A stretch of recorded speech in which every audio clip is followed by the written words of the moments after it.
Hey everyone, Will from Project BRZ here. Today I just wanted to show you a couple of things on the car that we've changed in the last couple of days. If you've been following on Facebook, you'll see I had the car down at MRT Performance, changing a few things and just getting a few things fixed up. So the first thing that we've changed that you can see there is there's a different sandwich plate now sitting underneath the oil filter there for the pressure sensor. Now the only reason that that's been changed is because we removed the oil cooler, and the reason we removed the oil cooler is because we kept on having problems with leaky fittings on it. Now what I'll do is I'll quickly show you the removed cooler. So here it is here, and you can see that we've kind of plugged up the fittings with silicone there the last time that we tried to fix the leak, but the fittings themselves just keep on leaking, and if I can get the focus there, you can see it keeps on just pushing through the silicone. So I decided to just give up on it. For my driving, I really don't need the oil cooler at this point in time. I don't see myself going to any serious track time for the next few months at least. So I thought I'd just remove it so I'm not having to worry about reliability. You can see it was leaking on both sides there. So we decided to just remove the cooler altogether for now, but I still need it away. There's the old sandwich plate there, and I still obviously needed a way to run my pressure sensor, which used to bolt in just there. Yeah, there's the focus. Yeah, I still needed a way to run that pressure sensor, so I got a different sandwich plate, which is just a Blitz sandwich plate. Now it's specifically designed for the 86 BRZ, so that it's not going to hit on that rim there. So it's quite hot. I've just driven, but yeah, that rim there is a bit of a problem for some of the wider sandwich plates. So you have to be very specific with which one you get. Now the other thing that we were fixing up as well was the bearing in this pulley on the supercharger. Now if you have a look at it, the belt runs up from the crank pulley there and runs straight up, and that's the first pulley that it runs over. So there's quite a bit of tension on this pulley pushing kind of that way back towards the crank pulley as it pulls. And what happened was the bearing inside that pulley failed. So it was moving around a little bit, and it actually moved enough that the pulley rubbed up against the sandwich plate. And I'll show you on the sandwich plate again. You can actually see on the front edge there, there's a little mark there, if I get the focus. You can see just a little tiny mark on the top lip there, just there, where the pulley had rubbed a couple of times.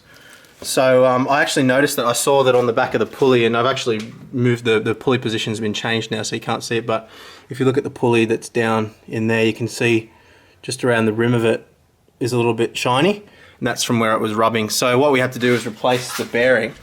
So you can see here, this is another pulley that's the same. I just got a spare. This is a smooth pulley. The ones that I'm actually running are toothed, but you can see there's a little C-clip in there with the bearing. So it was that bearing that failed. This is actually the failed bearing here. So pull it out, pop it out in my hand. Yeah, so there's quite a bit of play in the middle there.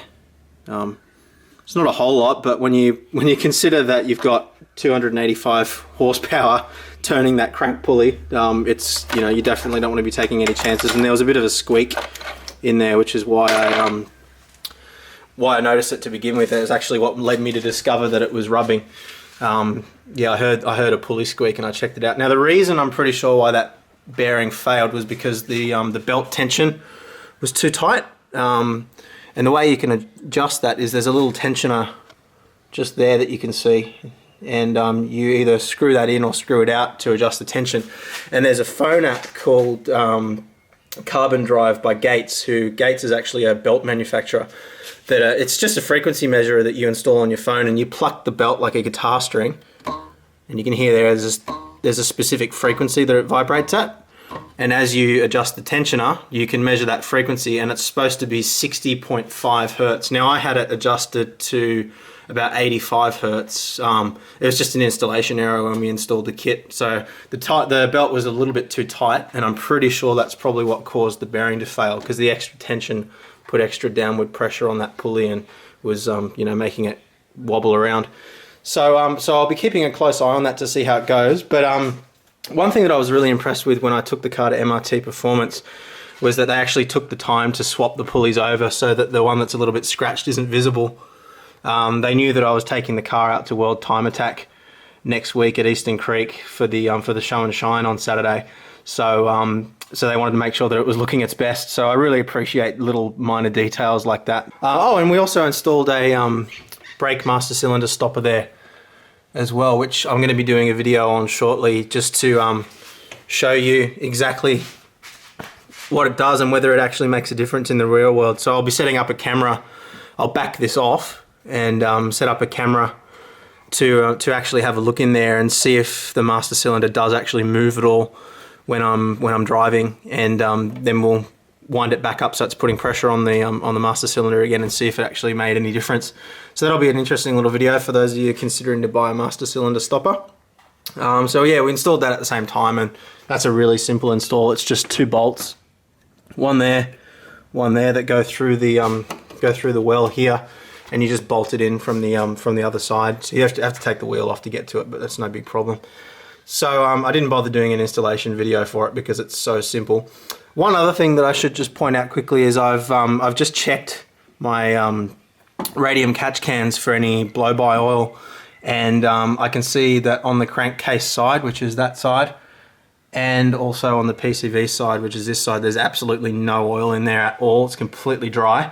That's with about, I think I've done about 1,000 kilometers now, so 600 odd miles since I installed them, and yeah, they've captured absolutely nothing so far. So yeah, that's just a little bit of interesting fact for you as well. Obviously I haven't taken the car to the track, I haven't driven it particularly hard, and if I had done, there'd probably be a little bit of oil in there, but yeah, just a little bit of an interesting fact for you there, that there's no oil. So anyway, that's everything that's been going on. I'm also going to be, as I just mentioned before, I'm going to be out at World Time Attack next Saturday at Eastern Creek Raceway in New South Wales. So if any of you are heading out there, it'd be awesome to meet up with you and show you the car in a bit more detail and shake your hand and say thanks for watching the channel.